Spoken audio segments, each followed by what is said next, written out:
मेरा नाम मिसेस अनीता चैटर्जी है। मैं भूतपूर्व सैनिक मिस्टर आर के चैटर्जी की वाइफ हूँ। मैं Saint Xavier's public school Korba में पढ़ाती थी। और मामला क्या आपका फिर?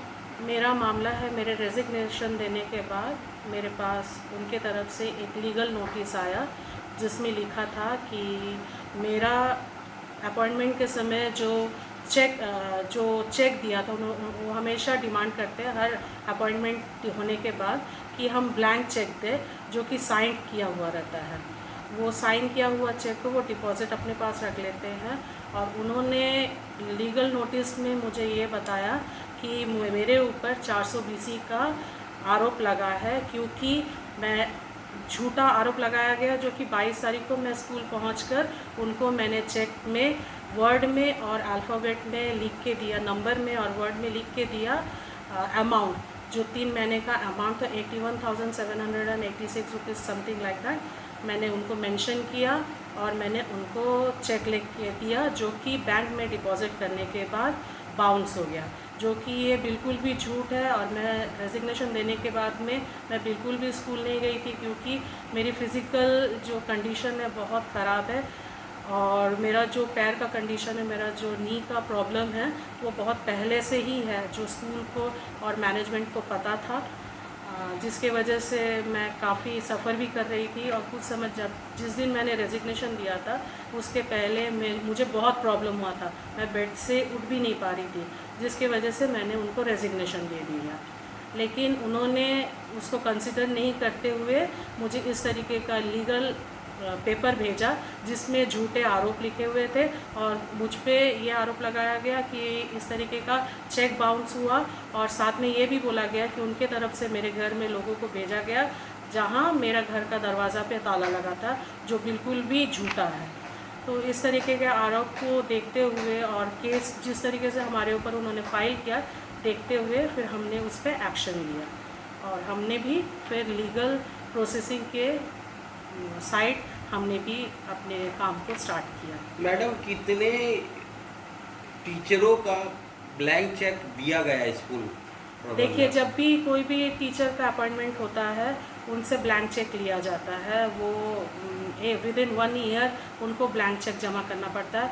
इवन उन्होंने अभी रिसेंटली एक ऑफिशियल ग्रुप है, उसमें DK आनंद सर का मैसेज भेजा गया जिसमें नियर अबाउट 18-19 टीचर्स हैं, उनको ये साफ साफ लिख के दिया गया कि आप अगर अपना ब्लैंक चेक जमा नहीं करेंगे तो इस मंथ की सैलरी आपकी रोक दी जाएगी।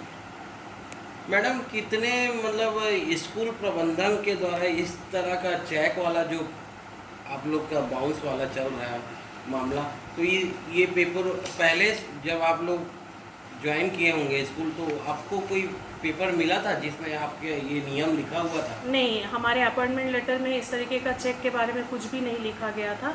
लेकिन हाँ, ये ज़रूर है कि उसमें प्रोविजनल पीरियड के बारे में लिखा गया था कि कोई भी अगर अपॉइंटमेंट होता है तो वो 2 साल के लिए उनको प्रोविजनल पीरियड में रखा जाता है।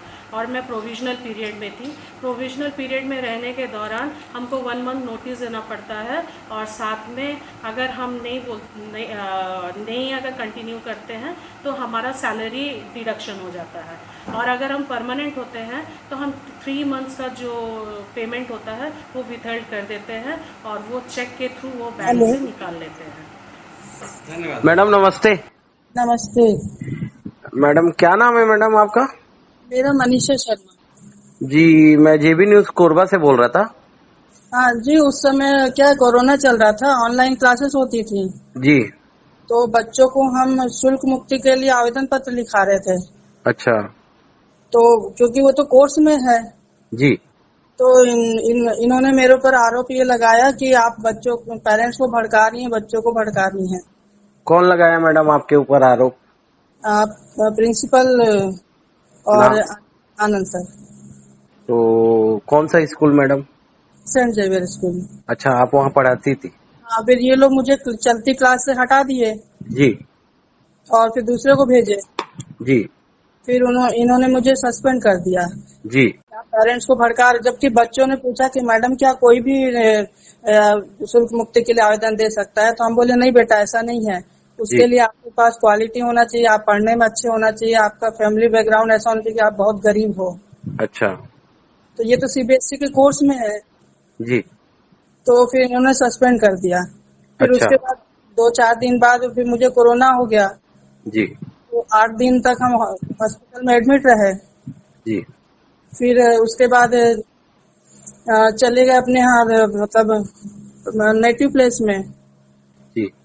क्योंकि मेंटल स्थिति उस समय ऐसी नहीं थी। वहां से आए तो इन्होंने कहा आपने और मैडम को हमने कहा था कि मैडम छुट्टी पे जा रहे हैं और जी। अभी मेरी स्थिति ऐसी नहीं है, हम 1 जुलाई को ज्वाइन करेंगे। जी। तो इन्होंने मुझे मेल किया कि मतलब आप 12 जून को मतलब ज्वाइन कीजिए। तो जी। हमने उनको बताया कि मेरी प्रिंसिपल से बात हो चुकी है और जी। अभी मेरी कंडीशन ऐसी नहीं है कि हम ज्वाइन करें। जी। तो और प्रिंसिपल में मना कर दी, मेरे से तो ऐसी कोई बात ही नहीं हुई है। अच्छा। फिर हम 1 जुलाई को आए तो इन्होंने मेरे को कह दिया हमने तो नियुक्ति कर ली है, आप जा सकते हैं। अच्छा।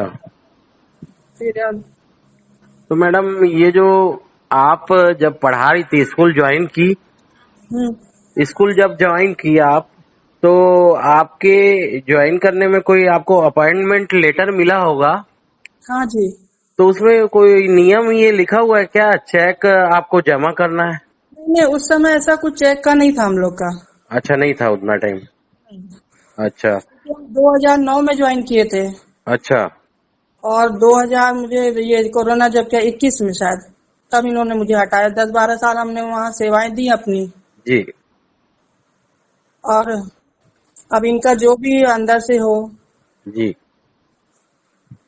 तो मैडम आपको भी तकलीफ हुई है मतलब? हाँ, तकलीफ हुआ, मेरे पीछे कोई था नहीं जो खड़ा होता। अच्छा। तो मैडम ऐसे तो बहुत लोग का उन्होंने चेक लिया हुआ है, करीबन 25-30 लोग हैं।